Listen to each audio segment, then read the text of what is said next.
ஒரு கட்டத்தில் ஓபிஎஸ் ஆதரவாளர்கள் சிலர் விஜய் கட்சியில் இணைந்தும் விட்டது முன்னோட்டமாகவே பார்க்கப்படுகிறது.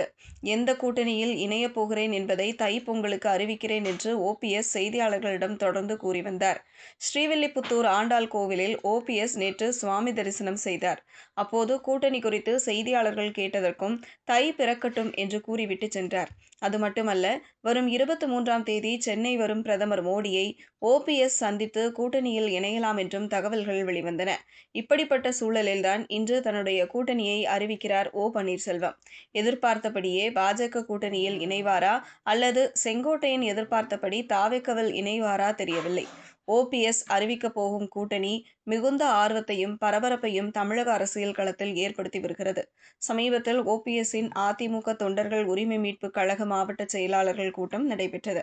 அந்த கூட்டத்தில் பேசிய பலரும் எடப்பாடி பழனிசாமி தலைமையை ஏற்கவே முடியாது, 3 தொகுதிகளுக்காக அந்த அணிக்கு செல்லக்கூடாது என்று வற்புறுத்திய நிலையில் ஓபிஎஸ்ஸும் அதை வழிமொழிந்தார். இதனால் அதிமுக அணி இல்லாத நிலையில் திமுக அணி அல்லது தாவேகா அணிதான் ஓபிஎஸ்ஸுக்கு சாய்ஸாக உள்ளது. திமுக, தாவேக, பாஜக என 3 கட்சிகளுக்கு செல்லும் வாய்ப்பு இருந்தாலும் குறிப்பிட்ட இடங்களை பெறுவதற்காக தாவேக பக்கம் செல்வதற்கான வாய்ப்புகளே அதிகம் இருப்பதாக அரசியல் விமர்சகர்கள் கருதுகிறார்கள். எதுவானாலும் இன்னும் சற்று நேரத்தில் தெரிந்துவிடும்.